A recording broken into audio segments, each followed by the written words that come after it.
Good morning 11th class. First of all, Happy Teachers Day to all. आज हम एक नया चैप्टर करने वाले हैं जिसका नाम है permutations and combination. Chapter number 7 है हमारा। देखिए सारी की सारी बातें इसमें आपके लिए नहीं है बिल्कुल। फर्स्ट टाइम आप ये वर्ड सुन रहे हो, परम्यूटेशन क्या होता है, कॉम्बिनेशन क्या होता है। पहले ये जान लेते हैं कि कहाँ पे इसकी रिक्वायरमेंट है, कहाँ इसकी जरूरत होती है। देखिए लाइफ में बहुत बार ऐसे केसेस आते हैं जैसे कि आपको कुछ नंबर और डिजिट दे रखे हैं, मान लीजिए 1 2 3 4। 1 2 3 4 का यूज करके कितने और नंबर बनाए जा सकते हैं 4 डिजिट के। एक केस ये हो गया। फिर मान लीजिए 4 डिजिट का आपका एटीएम का नंबर है और आप उसमें से 2 डिजिट भूल गए हैं लास्ट के, मान लीजिए। तो कितने केसेस हैं कि आप वो नंबर याद कर पाएंगे। ओके, ये सारे के सारे इस टाइप के जो केसेस हैं, ठीक है, वो किस में आएंगे? परम्यूटेशन एंड कॉम्बिनेशंस में। क्या होता है बेसिक पहले आज समझते हैं, फिर आगे की बातें करेंगे। देखिए सबसे पहले आपको एक वर्ड पता होना चाहिए, फैक्टोरियल। क्या है ये? फैक्टोरियल।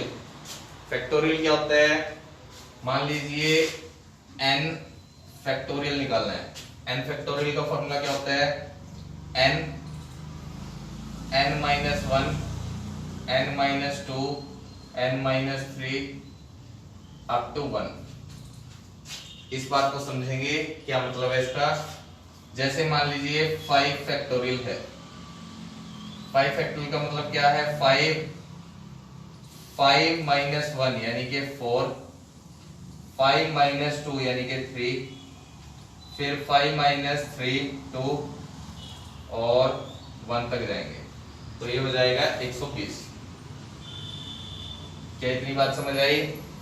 मान लीजिए 6 फैक्टोरियल है। 6 फैक्टोरियल ऐसे ही 6 5 4 एक एक हटाते जाएंगे, 3 2 और 1, ये आ जाएगा 720। ठीक है। 4 फैक्टोरियल है। 4 फैक्टोरियल क्या? 4 3 2 1 तक जाना है बच्चे। ओके, 24। 3 फैक्टोरियल है। 3 into 2 into 1, 3 2 the 6। 2 फैक्टोरियल है। 2 into 1 यानी कि 2। अब ऑपरेशंस कैसे लगते हैं?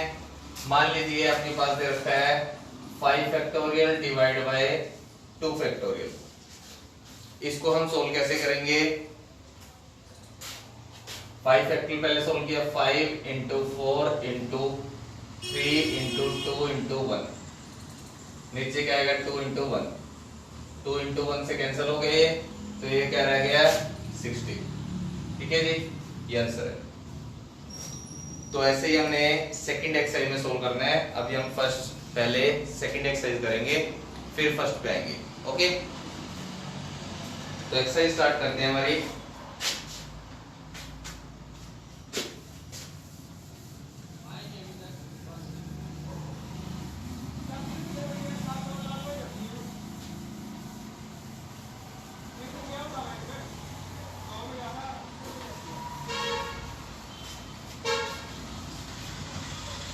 फर्स्ट क्वेश्चन है एक्सरसाइज नंबर 7.2 का। Evaluate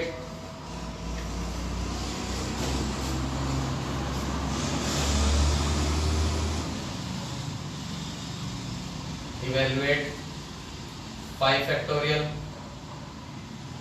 7 factorial and prove that 5 factorial plus 7 factorial is not equal to 12 factorial. Okay जी, ये हमें प्रूव करना है। पहले 5 फैक्टोरियल सोल्व करते हैं।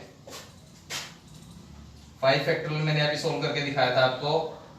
क्या आएगा? 5 into 4 into 3 into 2 into 1। तो कितना आ गया था? 5 4 जा 20, 3 जा 60, 2 जा 120।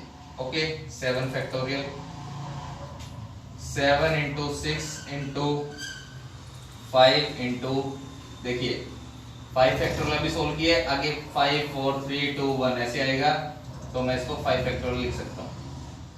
7 इंटू 6 इंटू 120 लिख लें। ओके तो ये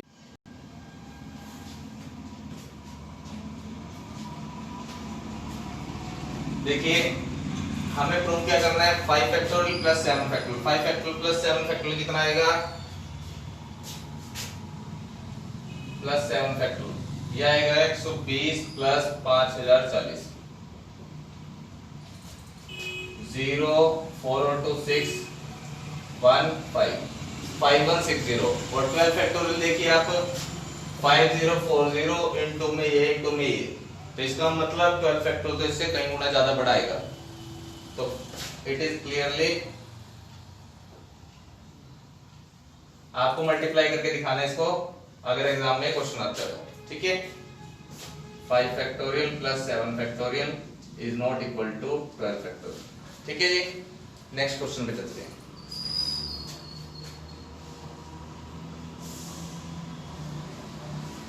सेकंड क्वेश्चन है,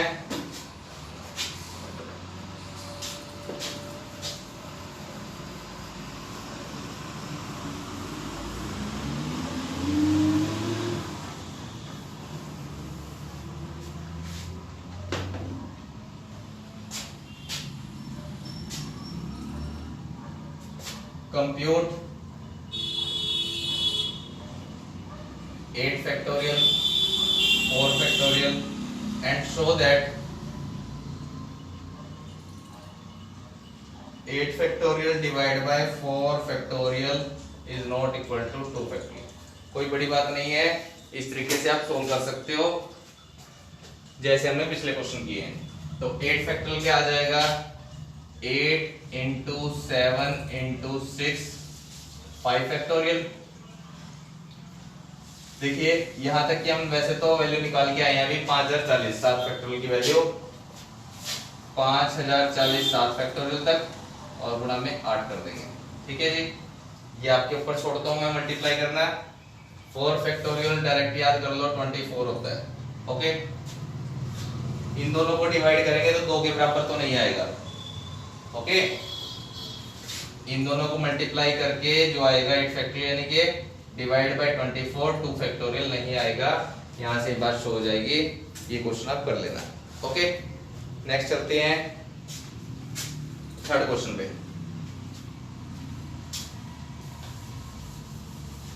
इजी है ये एक्सरसाइज, टफ नहीं है बिल्कुल भी।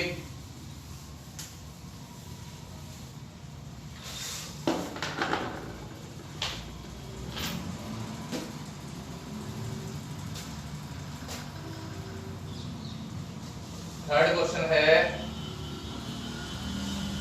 फर्स्ट थर्ड का 11 फैक्टोरियल डिवाइड बाय 8 फैक्टोरियल। अगला है 6 factorial divide by 4 factorial 2 factorial. मैं कुछ पार्ट सोल्व करके दिखा रहा हूं, आगे आपको खुद करने हैं। 11 फैक्टोरियल को क्या लिख लें, 11 इंटू 10 इंटू 9। देखिए नीचे जो पार्ट है वहां तक चलिए, तो आगे क्या आ जाएगा 8 7 6, तो 8 फैक्टोरियल लिख लें इसको यहां तक। नीचे 8 फैक्टोरियल है, ये से कैंसिल हो गया, मल्टीप्लाई कर दीजिए। 11 9 जा 9 99 99 इंटू 10 990, ओके जी। अगले चलते हैं। 6 फैक्टोरियल को क्या लिख सकते हैं, 6 इंटू 5 इंटू 4 फैक्टोरियल लिख सकते हैं, डिवाइड बाय क्योंकि 4 फैक्टोरियल है 2 फैक्टोरियल यानी 2, इससे ही कैंसिल, 2 3 जा 6, ये आ गया 15। तो बच्चों